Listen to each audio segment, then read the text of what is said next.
Hello students, I am Rajesh More. Today we are learning a chapter mathematical logic, some definitions and some concept. Introduction दे रहा है भाई. पहले सबसे पहले एक एक पॉइंट क्लियर करेंगे. डेफिनेशंस, लॉजिक के डेफिनेशन. स्टेटमेंट और प्रपोजिशन. ओके.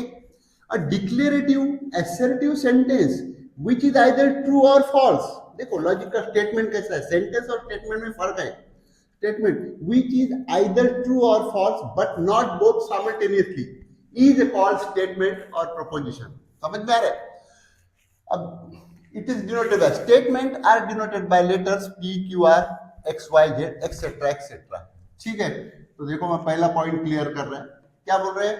डिक्लेरेटिव मतलब जो डिक्लेयर हुआ है, assertive sentence, positive sentence. Okay, जो डिक्लेयर हुआ है sentence which is either true और फॉल्स. एक तो सेंटेंस ट्रू रहेगा या फॉल्स रहेगा, एक तो सेंटेंस ट्रू रहेगा या फॉल्स रहेगा, बट नॉट बोथ. लेकिन साथ में साइमल्टेनियसली दोनों भी नहीं रहेगा, वो ट्रू भी है फॉल्स भी है, ऐसा सेंटेंस नहीं रहेगा. Okay, simultaneously is called statement और प्रपोजिशन.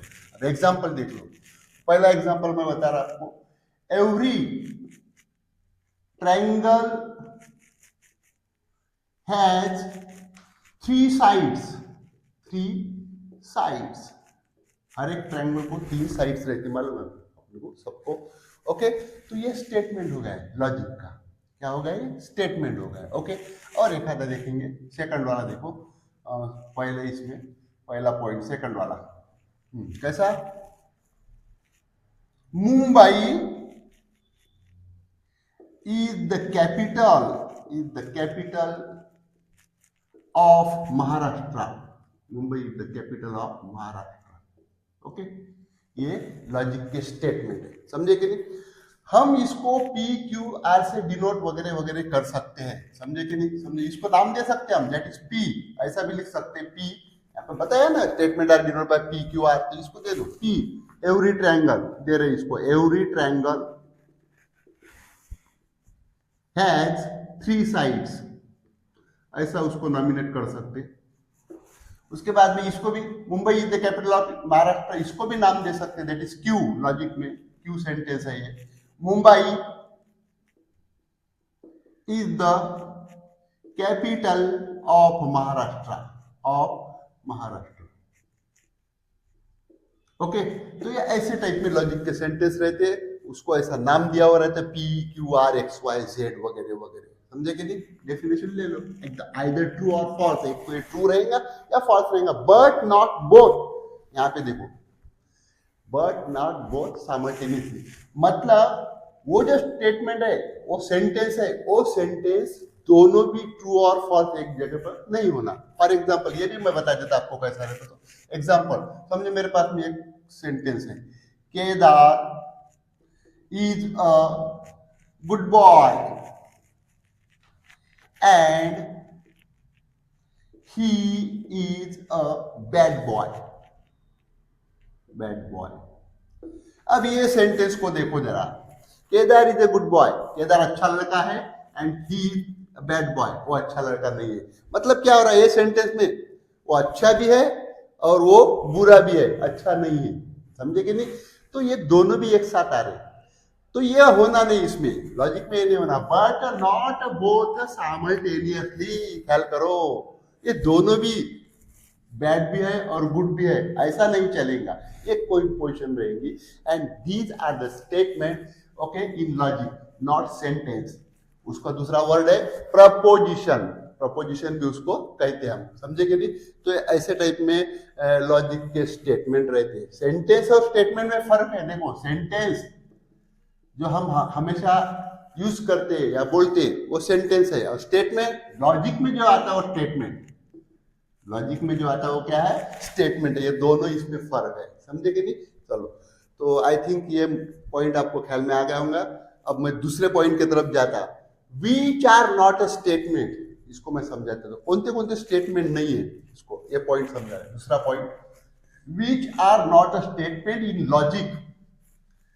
लॉजिक में कौन से स्टेटमेंट नहीं रहते या आते नहीं. सेकंड नंबर का पॉइंट है ये. पहला, विच आर नॉट स्टेटमेंट, पहला कौन था? इनकम्प्लीट. देखो, इनकम्प्लीट सेंटेंस थोड़ा सा आपको ये जो नॉलेज है, थोड़ा सा इंग्लिश ग्रामर का नॉलेज है, आपको मालूम होगा, थोड़ा आप पता होगा। इनकम्प्लीट, पहला इनकम्प्लीट क्या रहती है? Incomplete sentence. इनकम्प्लीट सेंटेंस माने ऐसे सेंटेंस जिसका मीनिंग पूरा नहीं है, जो सेंटेंस पूरा नहीं है। फॉर एग्जाम्पल कैसा? ही ईट, सॉरी ही का है केदार, केदार केदार ईट्स, देखो यहां पर, अब केदार ईट्स वो खा रहा है, लेकिन क्या खा रहा है? पूरा मुझे मीनिंग नहीं लग रहा है इसका। केदार ईट्स, समझे कि नहीं? जब तक मैं यहां पर लिखूं नहीं मैंगो, एप्पल, बनाना वगैरह वगैरह, तब तक मुझे इसका मीनिंग लगता नहीं, समझे कि नहीं? केदार ईट्स मैंगो, जब मैं ऐसा बोलूंगा तब मुझे पूरा के पूरा हो जाएगा। तो ये जो सेंटेंस रहते हैं अधूरे sentence, that is incomplete, which are not in statement, in logic. Okay, ऐसे टाइप में केदार ईट्स सिर्फ हो गया, तो ऐसे टाइप के जो सेंटेंस रहते हैं वो लॉजिक में आएंगे नहीं। उसके बाद में दूसरा इंटरोगेटिव, ख्याल करो, इंटरोगेटिव, इंटरोगेटिव, इंटरोगेटिव कैसे रहते भाई? इंटरोगेटिव सेंटेंस, इंटरोगेटिव स्टेटमेंट कैसे रहते? कौन से टाइप के स्टेटमेंट है? ऐसे स्टेटमेंट जिसमें क्वेश्चन आता है, समझे कि जिसमें प्रश्न पूछा गया है, उसको बोलते हैं अपन इंटरोगेटिव सेंटेंस है। प्रश्नार्थक जो टाइप जो क्वेश्चन रहते, क्वेश्चन टाइप के जो रहते, समझे कि नहीं? फॉर एग्जाम्पल उसके बहुत सारे एग्जाम्पल है, जैसे आता अपने को, कौन से आता? व्हाट इज योर नेम, ये जो है व्हाट इज योर नेम,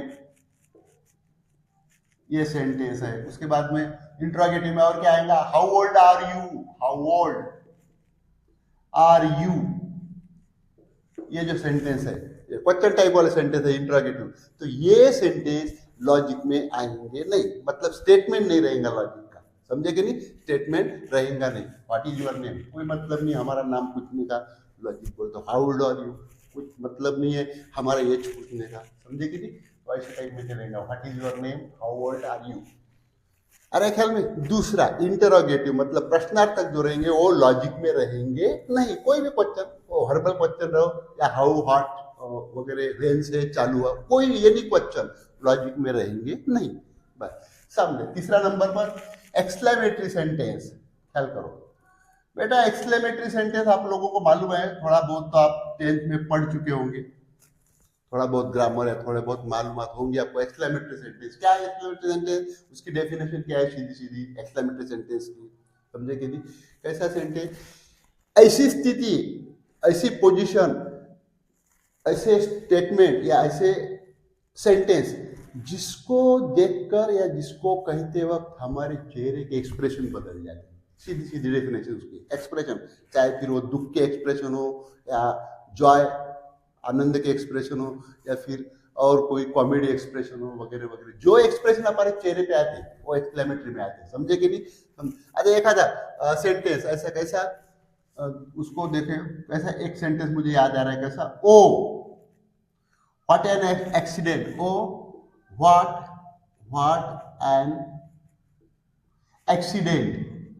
अब ये देखो व्हाट एन एक्सीडेंट, समझे कितना बुरा, व्हाट एन एक्सीडेंट, कितना बुरा एक्सीडेंट हुआ है, कितना भयानक एक्सीडेंट हुआ है। तो ऐसा करते तो क्या हो जाएगा?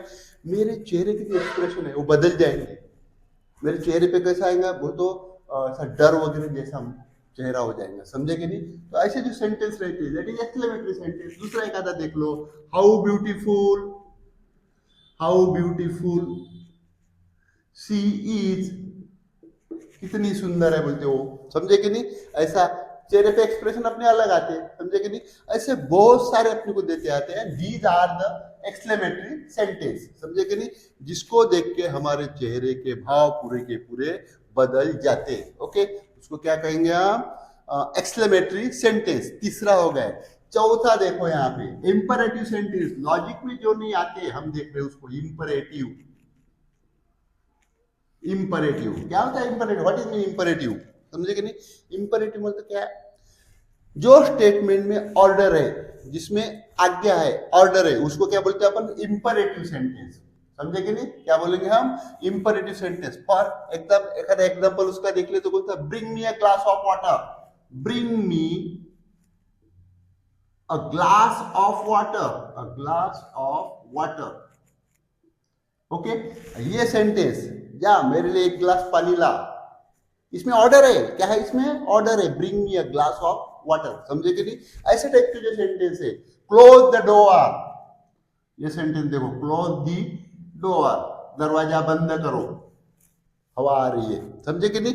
तो ऐसे जो है जिसमें आज्ञा है, जिसमें ऑर्डर है, उसको क्या बोलते हैं हम? Imperative sentence. समझे कि नहीं? Imperative sentence. ऐसे टाइप के लॉजिक में स्टेटमेंट रहेंगे नहीं। उसके बाद में आखिरी वाला सजेस्टिव। सजेस्टिव देखो यहां पर क्या होता है भाई, सजेस्टिव ये भी एक सेंटेंस का टाइप ही है। क्या रहता सजेस्टिव बोल तो? सजेस्टिव बोल तो सीधा सीधा जो सेंटेंस है स्टेटमेंट में याचना है, याचना समझते ना आप लोग? याचना बोल तो दया का भाव। समझे कि नहीं? कोणता सेंटेंस लेते आएगा? फॉर एग्जाम्पल बेजर, भिखारी जो रहता वो बोलता है ना suggestive sentence, please give me a coin. देखो, please give me a coin, please give me a coin, मुझे एक कॉइन दे दो। उसके चेहरे पे क्या भाव? दया के भाव रहते, उसको लगता है कि देने को होना। कॉइन वाइन का जमाना भी नहीं रहा है बोलना आजकल। समझे कि नहीं? कोई कॉइन नहीं लेता, डायरेक्ट 10 की, 100 की, 50 की नोट मांगते हो। ठीक है, तो ये जो है please give me a coin, मतलब मुझे एक कॉइन दो। समझे कि नहीं? ये सजेस्टिव सेंटेंस है। ऐसे टाइप के ये भी लॉजिक में आएंगे नहीं, विच आर नॉट स्टेटमेंट, ये लॉजिक में आएंगे नहीं। ओके, चलो करो एक बार और रिपीटेशन करो कि लॉजिक में क्या क्या नहीं आता। बेटा सबसे पहले इनकम्प्लीट सेंटेंस। इनकम्प्लीट सेंटेंस बोल तो जो अधूरे है, मैंने यहाँ पे दिया है। समझे कि नहीं? केदार ईट्स, तो क्या खा रहा है क्या नहीं खा रहा है, समझ में आ रहा है कि नहीं? उसका मुझे बोध नहीं लग रहा है, पूरा के पूरा उसका बोल तो मलमत नहीं हो रही सेंटेंस की, वो क्या कर रहा है, कौन सी क्रिया कर रहा है। तो ये इनकम्प्लीट सेंटेंस रहते। समझे कि नहीं? अधूरे सेंटेंस वो लॉजिक में आएंगे नहीं। दूसरा इंट्रोगेटिव सेंटेंस, क्वेश्चन टाइप के जो सेंटेंस रहते हैं, what is your name, how old are you. Okay, तो ये जो हाउ, व्हाट, व्हेन से चालू होने वाले, या फिर वर्बल, वर्बल भी आते हैं ना, जो वो क्वेश्चन जो रहते कौन थे, जो असिस्टेंट वो तो कैन, कूड। समझे कि नहीं?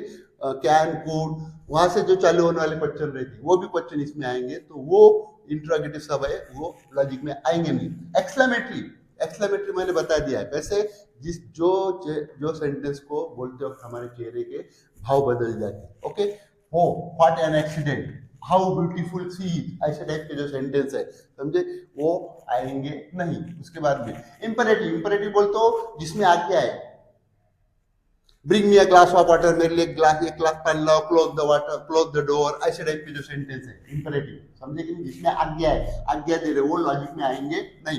और ये है सजेस्टिव आखिरी वाला, जो याचिकादर्शक से please give me a coin, मुझे एक कॉइन दो, वगैरह वगैरह, ऐसे सेंटेंस याद रखना है। Incomplete, interrogative, exclamatory, imperative and suggestive, ये 5 टाइप के जो है वो लॉजिक में आएंगे नहीं। ठीक है, आई थिंक आपको एक पॉइंट क्लियर हुआ होगा। मैं सामने चलता, देखो तीसरे नंबर के पॉइंट पे आ रहा मैं।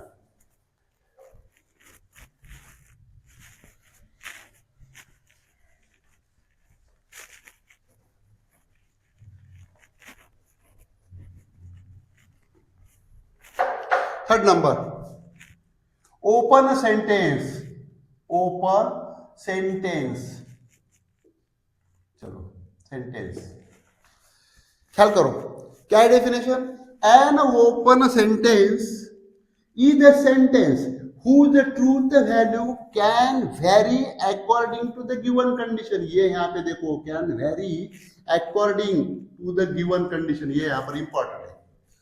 Okay, which are not stated in sentence, जो सेंटेंस में दी हुई नहीं रहती। समझे? अब सीधा सीधा इसके मायने बोलता आपको मैं, ये जो सेंटेंस रहता कैसा रहता, ओपन सेंटेंस बोलते हो, इसकी जो ट्रूथ वैल्यू है, वो जो दी हुई कंडीशन है उसके अनुसार कम ज्यादा होंगी, मतलब वो ट्रू भी रहेगा और फॉल्स भी रहेगा। अब मैं आपको एक एग्जांपल बता के आपको समझा देता। समझो मेरे पास में एक एग्जांपल है, ओपन सेंटेंस देख रहे हैं आप कैसा रहता, तो he is a good musician, he is a good musician, मतलब वो अच्छा म्यूजिशियन है। समझे कि नहीं? अब ये सेंटेंस देखो, ये सेंटेंस में क्या हो रहा है, मुझे कुछ भी बोध नहीं हो रहा है, कुछ भी मुझे मालूमात नहीं हो रही। अब ये ही है, ही इज ए गुड म्यूजिशियन। अगर गिनाने जाओ तो 10, 100, 50 बहुत सारे म्यूजिशियन है जो गुड म्यूजिशियन है, समझे कि नहीं। जब तक मैं यहाँ पे ही की जगह कोई स्पेसिफिक नाम नहीं रखता, कोई स्पेसिफिक मैं वहाँ पे एक आधा नाम नहीं देता, तब तक मुझे पता नहीं लगेगा कि ये कौन गुड म्यूजिशियन है। अब for example he is a good musician, he की जगह रखो, क्या रखते, समझे, एक आधा नाम रख दिया, समझे कि नहीं। अब इंडिया में तो बहुत सारे गुड म्यूजिशियन है, अपने शास्त्रीय संगीत की तो धरोहर है अपना इंडिया। ओके, तो देखो ये यहां पर देखो, ये ही की जगह ये R Rahman is a good musician, ऐसे टाइप में चल रहा है वो। ही की जगह मैंने रख दिया है ए आर रहमान साहब इज ए गुड म्यूजिशियन, वो बड़े अच्छे म्यूजिशियन है, आप लोगों ने भी उनके गीत सुने होंगे सिनेमा में वगैरह, समझे, अच्छे। ही की जगह रख दिया, मैं उसको वेरी कर सकता, ही की जगह दूसरा भी नाम रख सकता हो, समझे कि नहीं, दूसरा नाम है वो। अन्नू मलिक, अन्नू मलिक साहब, Annu Malik is a good musician, good musician, समझे कि नहीं। सब बदल रहा है, जैसा जैसा मैं ही की जगह एक नाम रख रहा है, वैसा वैसा ये सब बदल रहा है, अलग अलग बदलते रहते हैं। ही की जगह मैं कुछ भी रख सकता। ओके, गुजरे जमाने के थोड़े अच्छे म्यूजिक डायरेक्टर मुझे याद आ रहे हैं, आर डी बर्मन साहब, R D Burman is a good musician, good musician. आप लोगों ने सुना नहीं होगा या सुना होगा आर डी बर्मन का नाम, जिन्होंने किशोर कुमार साहब के गाने बहुत अच्छे अच्छे कंपोज किए हैं, समझे कि नहीं, आर डी बर्मन साहब। तो ये ऐसे टाइप में रहता, मैं ही की जगह कितने नाम रख सकता, वो सेंटेंस बनते रहता, समझे कि नहीं। अब इसमें ट्रू वैल्यू भी रहती है और ये भी रहती है। मैं ऐसा एग्जाम्पल नहीं बताऊंगा आपको, एक आधा ऐसा नाम भी आएगा यहाँ पे जो गुड म्यूजिशियन नहीं है, तो उस वक्त क्या हो जाएगा, अब ये तो सब के सब क्या हो रहे हैं, ट्रू हो रहे सेंटेंस, ट्रू हो रहे, तो उस वक्त क्या रहेगा, एक आधा नाम लिया तो नहीं बोलेंगे नहीं सर ये नहीं है गुड म्यूजिशियन, तो उस वक्त वो सेंटेंस फॉल हो जाएगा। मतलब ये सब ही पे डिपेंड है, आप यहाँ पे क्या देखते हैं, वो ट्रू भी हो सकता है सेंटेंस, वो फॉल्स भी हो सकता है, समझे कि नहीं। तो इसी को ही कहते हैं ओपन सेंटेंस, क्या बोलते हैं इसको, ओपन सेंटेंस, समझे कि नहीं। तो ऐसे टाइप में रहेगा, वो सेंटेंस ट्रू भी होगा और वो फॉल्स भी होगा। ट्रू, जो सेंटेंस ट्रू है उसको ट्रू है, ट्रू बोलेंगे, और सामने बताता आप आपको थोड़ा उसकी ट्रूथ वैल्यू टी और एफ का, और जो सेंटेंस फॉल्स है उसकी ट्रूथ वैल्यू हम एफ लेंगे, ऐसे टाइप में, समझे कि नहीं। तो ये ऐसे टाइप में रहता ओपन सेंटेंस, समझे क्या। तो वो स्टेटमेंट कभी होगा नहीं लॉजिक का, वो सेंटेंस ही रहेगा, वो सेंटेंस ही रहेगा। And open sentence, the sentence with the truth value क्या है, वेरी, मतलब बदलती रहती according to the given condition, कोणते, which are not stated in sentence, वो सेंटेंस में दिया हुई नहीं रहती, लेकिन उसके अनुसार बदलती रहती। अब ये सेंटेंस में दिया था कि यहाँ पे तो ही दिया हुआ है, सेंटेंस में दिया था कि नाम नहीं, मैंने रखा अपने मन से। ओके, वही बता रहे ना, विच आर नॉट स्टेटेड, वो सेंटेंस में स्टेटेड नहीं है, मेंशन नहीं किए, स्टेटेड इन सेंटेंस, वो सेंटेंस में स्टेटेड नहीं है, तो इसको हम कहेंगे ओपन सेंटेंस। समझ में आ रहा है, बहुत सारे ऐसे एग्जांपल है ओपन सेंटेंस, वो ट्रू भी होती फॉल्स भी होती, समझे कि नहीं। अब एखादा और मैं बता रहा आपको एग्जांपल, एक आधा एग्जाम्पल देखो। अब ये सेंटेंस है मेरे पास में, x square that equal to x आने वाला है सामने, समझे। तो ये जो है ये ओपन सेंटेंस है, कैसा ओपन सेंटेंस है, उसके वैल्यू रखो तुम, समझो, put x is equal to, तुम वहां पे वन रखो, तो ये सेंटेंस देखो कैसा हो रहा है, that is one square is equal to one. अरे समझ में, मतलब सीधा सीधा क्या हो रहा है, one is equal to one, ऐसा हो रहा है। अब इसके एक्स की वैल्यू बदल दो थोड़ा, देखो यहाँ पे एक्स की वैल्यू बदल दी, x is equal to two लिख दिया मैंने, तो ये सेंटेंस देखो कैसा हो रहा है, that is x square means two square that equal to two means four is equal to two, ऐसा हो रहा है। अब देखो यहाँ पर जब मैंने यहाँ पे x is equal to one रखा, क्या आ रहा है आखिरी में, one is equal to one, मतलब left hand side right hand side equal आ रही, समझे कि नहीं। तो इसकी जो ट्रूथ वैल्यू है टी, इसकी ट्रूथ वैल्यू टी है, लेकिन उसी सेंटेंस में मैं x is equal to two रख रहा है, यहाँ पे क्या हो रहा है, two square is equal to to, मतलब टू का square four, 4 is equal to, अब 4 इज इक्वल टू 2 है क्या? नहीं, ये स्टेटमेंट फॉल्स है। स्टेटमेंट है, लॉजिक में तो दोनों ही चलता ना भाई, फॉल्स भी चलता है और ट्रू भी चलता है। स्टेटमेंट है लेकिन वो स्टेटमेंट ट्रू नहीं है, फॉल्स है। मतलब वो स्टेटमेंट ट्रू भी हो रहा है और फॉल्स भी हो रहा है, वही तो ओपन सेंटेंस है ना। समझे कि नहीं? वो हो सकता है, ख्याल में करो। तो ठीक है, यहाँ तक अपनी गाड़ी आ गई, समझे कि नहीं? ये पूरा ओपन सेंटेंस का मैंने आपको समझा दिया। उसके बाद में हम बाद में पॉइंट देखेंगे, चौथे नंबर का पॉइंट देखेंगे, सिंबल। ये भी इंपॉर्टेंट है, देखो कैसा रहता तो पॉइंट सिंबल।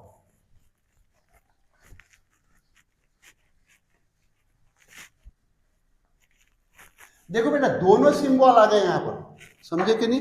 ये सिंबल का क्या मीनिंग रहता अपने मैथमेटिक्स में, ख्याल करो। Number 4 symbol. अब ये पहला सिंबल आ गया, कौन सा सिंबल है? ऐसा वी जैसा है और ऐसी आड़ी लकीर है यहाँ पे। ओके, तो इसका इसका मीनिंग देखो क्या है, इसका क्या मीनिंग है इसका? सिंबल स्टैंड फॉर ऑल, ये लो, फॉर ऑल। और दूसरा for every, for every. Symbol for all और फॉर एवरी, ये सिंबल है। For all, for every is called universal क्वांटर, वो भी ख्याल में रखो, sorry universal quantifier. Universal quantifier, क्या बोलते हैं इसको? Universal quantifier. ठीक है, ये वाला सिंबल। अब ये क्या है एक्चुअली? वी है, आड़ी लकीर है, काय की है। तो हमारे मैथमेटिक्स में कैसा है, बाहर से भी किताबें थी, बाहर के लोगों ने बहुत सारा लिख दिया, डेरिवेटिव वगैरह वगैरह जो कुछ लिख दिया, वो लिमिट वगैरह। तो वो जब ऐसी पोजीशन आती थी फॉर ऑल या एवरी, फॉर एवरी, तो इसके जगह वो सिंबल का यूज करते हैं। अब एक आधा एग्जांपल है, समझो, समझे कि नहीं? कैसा करेंगे देखो।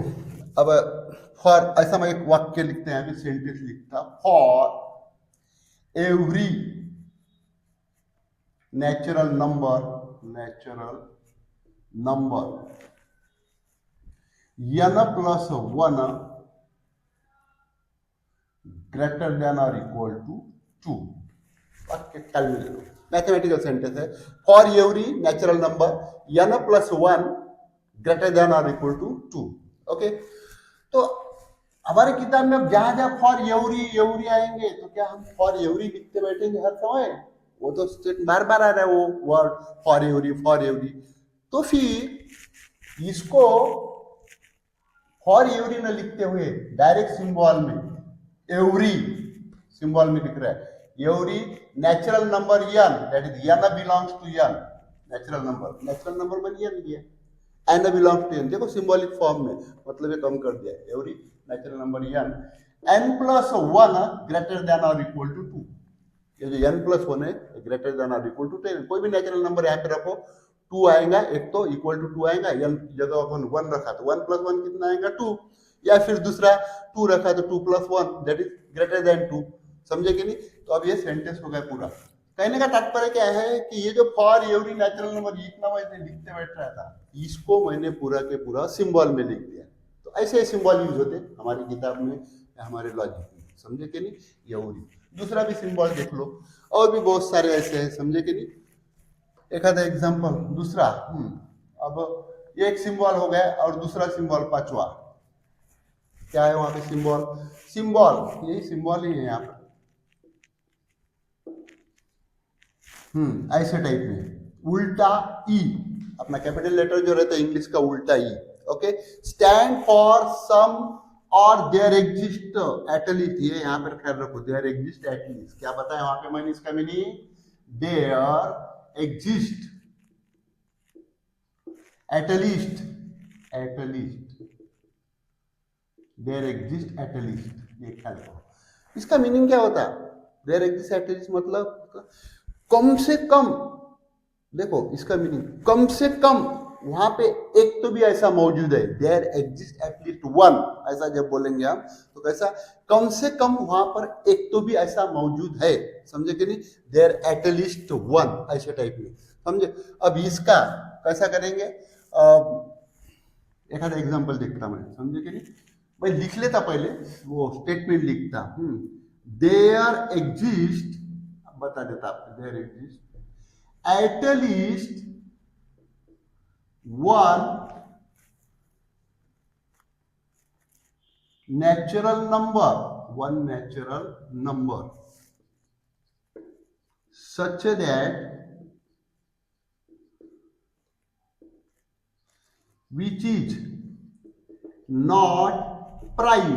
अब ख्याल करो ये सेंटेंस पे जरा, there exist at least one natural number, वहां पे कम से कम एक नेचुरल नंबर ऐसा मौजूद है, ऐसा प्रेजेंट है, सच that which is not prime, जो प्राइम नहीं है।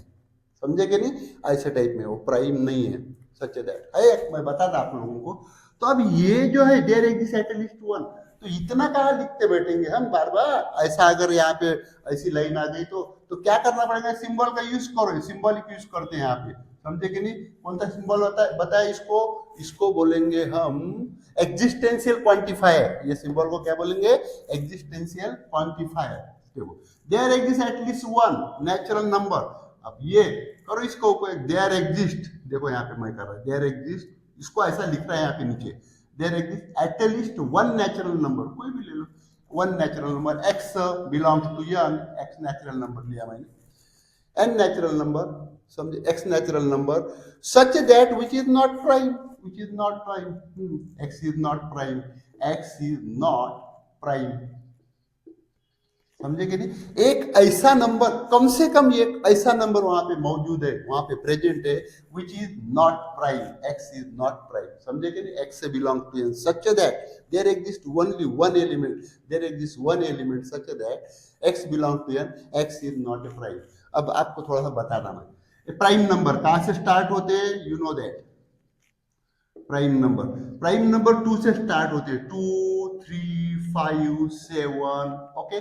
उसके बाद में 7 के बाद में 8 नहीं आएगा, 9 नहीं आएगा, 11 13, ये सब प्राइम नंबर है, यू नो दैट। समझे कि नहीं, प्राइम नंबर की डेफिनेशन क्या है, सीधी सीधी प्राइम नंबर बोल तो ऐसे number which is divisible only itself, सिर्फ वो उनका ही डिविजिबल होता है। जैसे 2/2 तो 1 आ जाए, समझे कि नहीं, वो कोई भी दूसरे इसमें डिविजिबल नहीं रहते। दूसरा एक आधा लिया मैं 9 लिया, तो 9 डिविजिबल है, कैसे डिविजिबल है, 3 से डिविजिबल है, 3 into 3 9, समझे कि नहीं। मैंने 15 लिया, 15 डिविजिबल है, 5 into 3 15, समझ में आ रहा है। तो ये सब डिविजिबल है, तो ये प्राइम नंबर जो रहता है वो उसका डिवीजन सिर्फ सेल्फ डिवीजन होता है, दैट इज 2/2 1, ऐसे टाइप में, तो उसको प्राइम नंबर बोलते हैं। अब मैं क्या बोल रहा है कि x belong to N, x is not prime, ऐसा एक नेचुरल नंबर है कि जिसका एक्स इज नॉट प्राइम। तो बेटा प्राइम नंबर 2 से चालू होते, अब 2 से चालू होते हैं, 2 is not prime not composite. समझे कि नहीं, कंपोजिट बोलते जिसको ज्यादा ये रहता, जो ज्यादा इससे डिवाइड होता, ज्यादा नंबर से। ओके, तो यहाँ पर क्या बता रहा है, 2 के पहले एक नंबर ऐसा है, 2 के पहले नंबर एक ऐसा है, कौन सा नंबर है, एक नंबर 1। समझे कि नहीं, there exist at least one number x belong to N, x is not prime, ये प्राइम नहीं है, ये 1 जो है ये प्राइम नहीं है, ये इसका सेंटेंस का मीनिंग है। समझे कि नहीं, ये 1 2 के पहले 1 आता है, ये 1 प्राइम भी नहीं है और नॉट प्राइम नॉट कंपोजिट, समझे कि नहीं, दोनों भी नहीं है। तो ये ऐसे टाइप में इसका ये रहता, सिंबल का अर्थ रहता है। ये जो सिंबल है, एक बार और रिपीटेशन, ये जो सिंबल है इसको बोलेंगे हम यूनिवर्सल क्वांटिफायर। ये ज्यादा से ज्यादा कहा लेंगे हम, फॉर एवरी अगर जहाँ पे वर्ड आएंगे वहां पे यूज करेंगे यूनिवर्सल क्वांटिफायर। जैसा कि मैंने आपको बताया, for every natural number n + 1 greater than और इक्वल टू, तो इसके पूरे के पूरे जगह मैंने इसके ये जो वर्ड है इसके जगह मैंने क्या लिखा, for every n natural number n + 1 greater than और इक्वल टू 2। ओके, सिमिलरली दूसरा सिंबल देखा हमने, दूसरा सिंबल कौन सा है, यस ये इसको बोलेंगे हम एग्जिस्टेंशियल क्वांटिफायर, उल्टा ई। समझे, इसका मेन मीनिंग क्या है, ये सिंबल का, देयर एग्जिस्ट एट लीस्ट, ऐसे टाइप में एट लीस्ट 1 वगैरह हम बोलते हैं, कम से कम वहां पे एक तो भी ऐसा प्रेजेंट रहेगा, मौजूद रहेगा। Okay, there exist at least one natural number, example बताया, such that which is not prime. अभी मैंने ये जो है ये लिख के बताया, there exist at least one natural number, इतना लिखना ही नहीं पड़ता, डायरेक्ट देयर एग्जिस्ट एक्स से belong to N, there exist one natural number such that x is not prime. समझे कि नहीं, एक्स प्राइम नहीं है। समझे, अब बता दिया एक्स प्राइम नहीं, प्राइम नंबर स्टार्ट फ्रॉम 2, तो उसके पहले का जो नंबर है 1 वो एक्स प्राइम नहीं है, तो ये ऐसे टाइप में रहेगा, आपको समझ में आएगा। लास्ट वाला पॉइंट ट्रूथ वैल्यू देख लेंगे हम। देखो अब ट्रूथ वैल्यू क्या रहेगी, ट्रूथ वैल्यू की डेफिनेशन क्या है, ट्रूथ वैल्यू की डेफिनेशन सीधी सीधी है, if the given statement, statement बोल रहा है मैं सेंटेंस में, if the given statement is true, truth value देख रहे था, given statement is true then truth value is T, उसकी ट्रूथ वैल्यू क्या है, टी है। And given statement is false then truth value is F, देखो true के लिए हम टी यूज करेंगे और फॉल्स हम एफ यूज करेंगे, समझे कि नहीं, ऐसे टाइप में चलता है ट्रूथ वैल्यू। इसके एग्जांपल बताते था मैं दो चार आप लोगों को, समझे कि नहीं ट्रूथ वैल्यू। अब यहाँ पे लिखता पहले मैं 6 number, sum of all angles in a triangle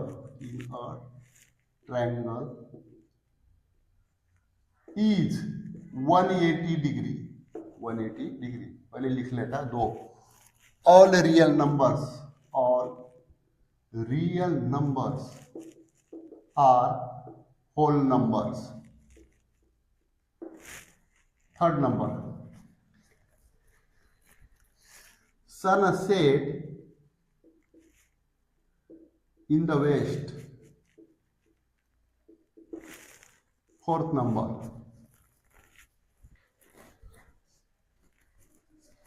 can you speak in Marathi, आप मराठी बोल लेते हैं। और 5वां नंबर देखेंगे हम इसका ओपन सेंटेंस, जो अभी मैंने बताया x square is equal to x, okay. अब यहाँ पे मैं इसका आंसर डिक्टेट कर रहा है।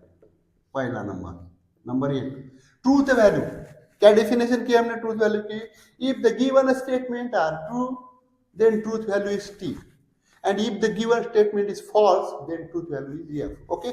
तो पहला sum of all angles in a triangle is 180, sum of angle, इसकी ट्रूथ वैल्यू पहले सेंटेंस की, सब ट्रायंगल में जो है वो तीनों इसकी जो ये रही थी, ये ट्रायंगल है तो इसकी तीनों की जो सम रहती है कितनी, 180 मालूम है आपको सबको, समझे कि नहीं, ये ट्रू सेंटेंस है। तो यहाँ पे ऐसा लिखना पड़ेगा, ट्रूथ वैल्यू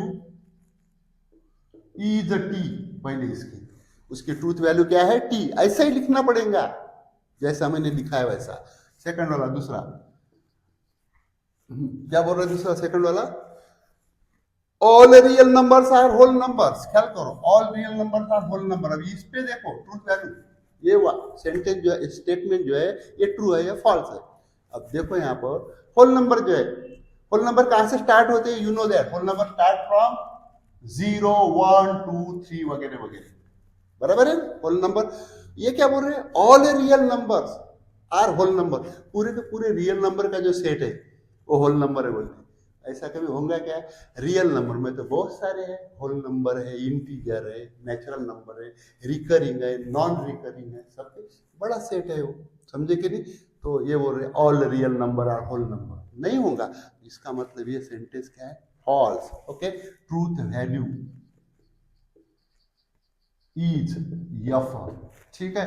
थर्ड नंबर पे सनसेट इन द वेस्ट, मालूम है सबको, सूरज जो है वो पूरब की तरफ डूबता है, sunset in the west, okay. Truth value is क्या है उसकी, टी, ट्रू सेंटेंस है।